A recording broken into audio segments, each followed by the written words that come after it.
ummata keenya kan dadammaksu hojiilee garagaraa hojjetaa ture.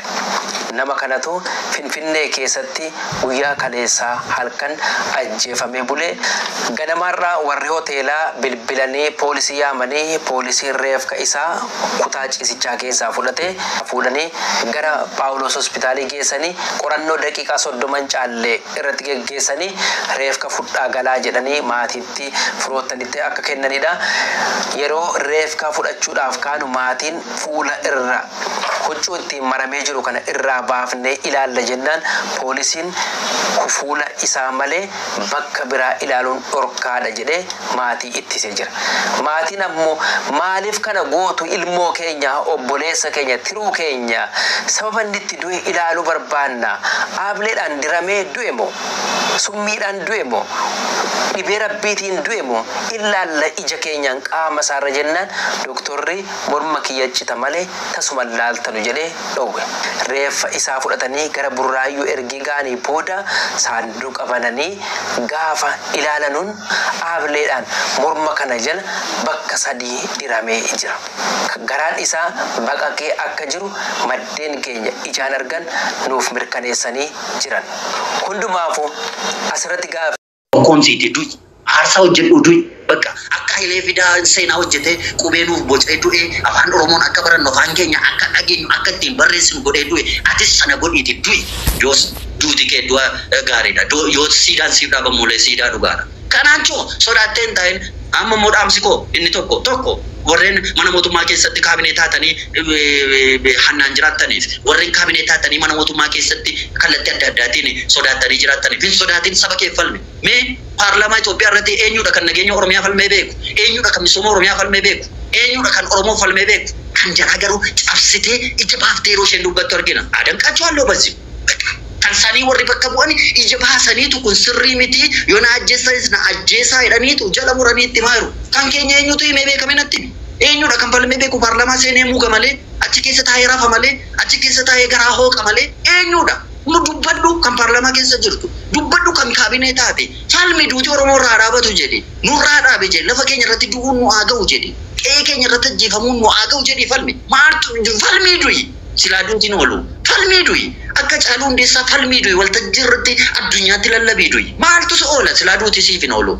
Inni kan biraa immoo warri nageenya eegsiftu warri nageenya keessa jirtan warri nageenya keessa hojjechaa jirtan warreen kallattii adda addaatiin qaama nageenyaa taatanii hojjettan Oromoo kana Oromootu miidhame dabsaati Oromoof yaadaa isiniin jechaa hin jirru. Oromoon ni miidhame malee hin fayyadamne Oromummaa isaatiin ajjeefamaa jira dabsisiin jechaa hin jiru.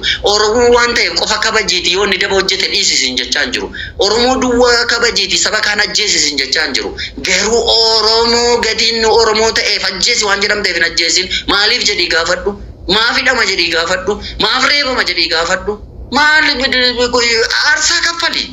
Inti lafeen ailee fidaa sidnii subar lafeen jaatanii ailee sidnii subar lafeen abboota keenya waaqoo guutuufaa sidnii subar lafeen namoota dhugaaf wareegamanii laggasaa wagiifaa lafeen jootee tulluufaa sidnii subar lafeen eebbisaa addunyaa sidnii subar lafeen daadhii galaan sidnii subar lafeen acee hundeessaa sidnii subar bakka ekiraan saa sidnii subar aarsaa kaffali hojjedhu sabni kun maaf miidhame jedhi bakka tokkummaa ilmaan Oromoo deeggari bakka in ajjeesin minidin utuu nu batiin nidin bakka kana beeki yoo kana ta'e akkas yoo goone wayya dargaggoonni immoo miira keessaa habaanu guyyaa tokko guyyaa lama dubbannee isa torbee tokko yookaan torbee lama dubbannee keessaa baanu hadhiisnu siitan dheeressee dhiifama isa dhiisnee waan sustainable ta'e waan itti fufiinsa qabu har'a safalmine kana bori safalminu waggaa guutuu waan kana afalminu haa mari'annu tokkummaa keenya haa cimsannu walaa jaallannu waliif haa gallu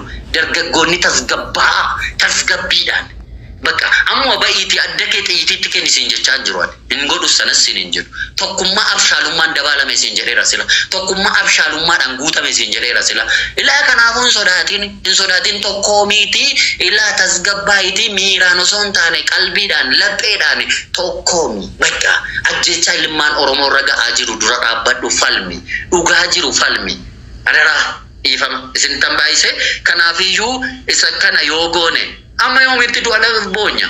Amma yoomitti ji'a boonya. Jarri warri mootummaa baay'ee nuun kana falminaa isaan hojii adda addaa hojjechaa jiru. Isaan hataa jiru. Isaan jireenya namatti mi'eessanii gama tokkoon jireenya dhala namaa boochisaa jira. Gama tokkoon ilmaan hiyyeessaa ajjeesanii nuun warra silaa dubbannu asirratti nu wachisiisu isaan hirriba nagaa rafanii bulu gidduutti. Isaan kana barbaadu silayyuu aangoo isaanii dheereffachuu umurii dheerachuu mana aangoo keessatti achi bubbuluu barbaadu isaan dhimma uummata keetiin qaban dhimma haadha hiyyeessaan qaban dhimma ilma hiyyeessaan qaban utuu dhimma ilma hiyyeessaa qabatanii sanan falmu turan kanan godhan turan dura dhaabbatu turan isaantu kabajama sarra isaantu maaliif isaan rakkinan qaban kaa maatii isaanii bakka adda addaatti baasanii viillaa keessa jiraachisu isaan maaltu isaan gube isaan kun loltoota meeqaan eegamu ilmaanuma Oromooti immoo isaan eega isaanumatu immoo qorra keessa bulee isaan eega atargiteettanii loltuu taate akkamittiin akka kaabinee aanaa tokko akkamittiin akka qorratti dabartee roobatti dabartee lubbuu isaa eegduu ofii keetii aarsaa kaffaltee argitee garuu sittaa dhaga'amu sun maaliif jedhi kanaaf bakka sorry isinittan dheeresse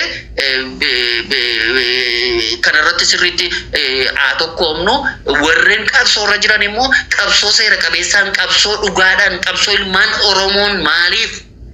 Oromoon maaliif ajjeefamu ilmaan Oromoon maaliif saabamu ilmaan Oromoon maaf kun ta'a jedhanii warreen qabsaan osoo ta'anii natti tola yeroo tokko qabsoo keessatti qaamni hin taane warri mootummaan hundeesse warri hatan warreen saaman galanii Oromoo qabsoo Oromoos balleessaa jiru waan ta'eef kanaaf kanarratti haa hojjennu yaa dargaggoo qophaa'ee duuti nurraa dhaabbatu maaloo boo'ichi ilmaan Oromoorraa haadha hiyyeessaarraa dhaabbatu tokkummaa qabaadhu ulfaadhaa miira keessan galee baay'ee dubbadhe musee ta'a.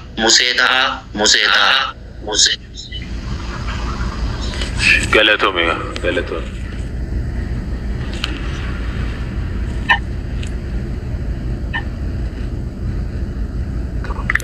Fardu obbo Galme.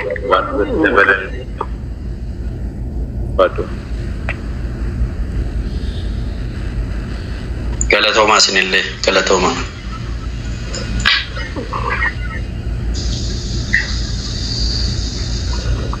Caaltu jirta.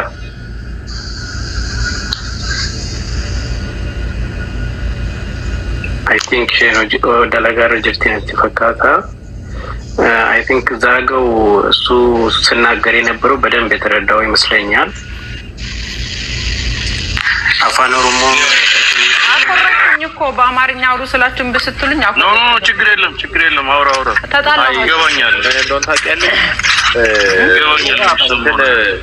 ምን እንዳለ ታውቃለህ ኔቲቭ ላንጉዌጅ ሲኖር ማለት ነው ስትናደድ በኔቲቭ ላንጉዌጅ ነው የምትናደደው እና እዛ ኮንሲደር ያደርጋል ኖ ችግር የለም ይገባኛል ነው ስሜት እኔ ግን ስናደድ በማትለው እንግሊዘኛ ነው የምናደደው